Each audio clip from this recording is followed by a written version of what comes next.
उत्तर प्रदेश भारत का एक ऐसा राज्य जिस राज्य से कई ऐसे नेता जो देश के विभिन्न प्रमुख पदों पर आसीन हुए और महत्वपूर्ण जिम्मेदारियों के साथ कई महत्वपूर्ण पदों पर रहते हुए इस देश को आगे बढ़ाने का काम किया। उत्तर प्रदेश को राजनीति का प्रयोगशाला भी कहते हैं। इस प्रयोगशाला में हमेशा नए नए एलिमेंट बनते हैं, हमेशा नए नए प्रयोग किए जाते हैं। इसी प्रयोगशाला से निकला था एक नितांत सल्फ्यूरिक एसिड जो दूसरों पर गिरे तो जला दे और खुद पर गिरे तो गला दे। नाम था कल्याण सिंह। कल्याण सिंह अब हम सबों के बीच नहीं रहे। 21 अगस्त को उनका निधन हो गया। 86 वर्ष की उम्र में उन्होंने अंतिम सांस ली। कल्याण सिंह भाजपा एवं संघ के एक समर्पित कार्यकर्ता थे। राम मंदिर आंदोलन में उन्होंने प्रमुख भूमिका निभाई थी। बाबरी जैसे कलंक उनकी ही अगुवाई में ध्वस्त किया गया था। आइए एक नजर डालते हैं कल्याण सिंह जी के जीवनी पर। उनका राजनीतिक परिदृश्य कैसा रहा, क्या क्या महत्वपूर्ण घटनाएं हुई जो कल्याण सिंह जी को बाकी नेताओं से अलग करती है। उत्तर प्रदेश के अलीगढ़ जिले के अटरौली तहसील अंतर्गत गांव माधोली में कल्याण सिंह जी का जन्म हुआ था। प्रखर हिंदूवादी विचारधारा भाजपा के समर्पित कार्यकर्ता कल्याण सिंह जी 21 अगस्त को इस दुनिया को छोड़कर चले गए। 1991 में यूपी में भाजपा के पहले मुख्यमंत्री कल्याण सिंह उस वक्त की राजनीति में 2 वजहों से याद किए जाते थे। पहला था नकल अध्यादेश, जिसके दम पर वो गुड गवर्नेंस की बात करते थे। कल्याण सिंह मुख्यमंत्री थे और राजनाथ सिंह शिक्षा मंत्री। बोर्ड परीक्षा में नकल करते हुए पकड़े जाने वालों को जेल भेजने के इस कानून ने कल्याण को बोल्ड एडमिनिस्ट्रेटर बना दिया। यूपी में किताब रख के चीटिंग करने वालों के लिए ये काल बन गया। दूसरा था बाबरी मस्जिद विध्वंस। ये हिंदू समूहों का, हिंदू संगठनों का एक ड्रीम प्रोजेक्ट था, जिसके लिए 425 में से 221 सीटें लेकर आने वाली कल्याण सिंह सरकार ने अपनी कुर्बानी दे दी।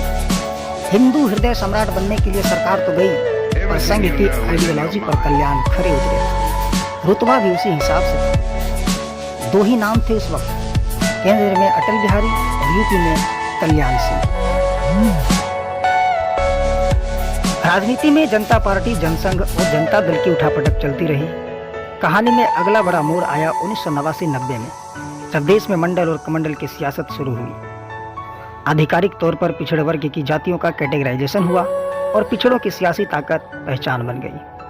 बनिया और ब्राह्मण की पार्टी कही जाने वाली भाजपा ने पिछड़ों का चेहरा कल्याण सिंह को बनाया और वादा किया गया गुड गवर्नेंस का। कल्याण सिंह की इस समय 2 पहचान बन रही थी। वो हिंदू हृदय सम्राट के साथ लोधी राजपूतों के मुखिया भी बन रहे थे। भाजपा में महाराष्ट्र के ब्राह्मणों की जगह ओबीसी जातियों से आने वाले फायर ब्रांड नेता सामने आने लगे और कल्याण सिंह इसके मुखिया बने। मुसलमानों से लड़ाई के नाम पर जातियां भुलाई जाने लगी, पर जातियों का वर्चस्व खत्म तो नहीं हो रहा था।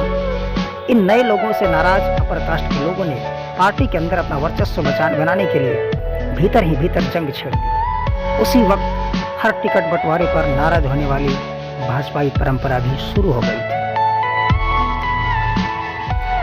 1991 में भाजपा 221 सीटें लेकर यूपी विधानसभा में आई, लेकिन 6 दिसंबर 1992 को बाबरी मस्जिद गिरा दी गई और कल्याण सिंह की सरकार को बर्खास्त कर दिया गया। 6 दिसंबर हिंदुस्तान के इतिहास का काला दिन था। 1993 में फिर चुनाव हुए। भाजपा के वोट तो बढ़े, पर सीटें घट गई। भाजपा सत्ता से बाहर रही। इसके 2 साल बाद बसपा के साथ गठबंधन कर भाजपा फिर सत्ता में आई, पर भाजपा का मुख्यमंत्री नहीं बन सका। देश की राजनीति बदल गई। केंद्र में कांग्रेस सरकार की बड़ी बेइज्जती हुई। अब दौर आया था अटल बिहारी वाजपेयी का। चारों ओर धूम मच गई, अब की बारी अटल बिहारी। केंद्र में भी माहौल चेंज हुआ और यूपी में भी। कल्याण सिंह जी राजस्थान और हिमाचल प्रदेश के राज्यपाल रह चुके थे। इससे पहले वो उत्तर प्रदेश के मुख्यमंत्री भी रह चुके थे। वो 2 बार उत्तर प्रदेश के मुख्यमंत्री रह चुके हैं। विवादित बाबरी मस्जिद विध्वंस होने के समय उत्तर प्रदेश के मुख्यमंत्री कल्याण सिंह जी थे। उत्तर प्रदेश के लोग कल्याण सिंह जी को प्यार से बाबूजी कहकर पुकारते थे। उन्हें 26 अगस्त 2014 को राजस्थान का राज्यपाल नियुक्त किया गया। उन्हें प्रखर राष्ट्रवादी राजनेता के रूप में जाना जाने लगा। उनका निधन 21 अगस्त 2021 को लखनऊ पीजीआई में हुआ। कल्याण सिंह जी भारतीय जनता पार्टी के तन मन से समर्पित कार्यकर्ता थे।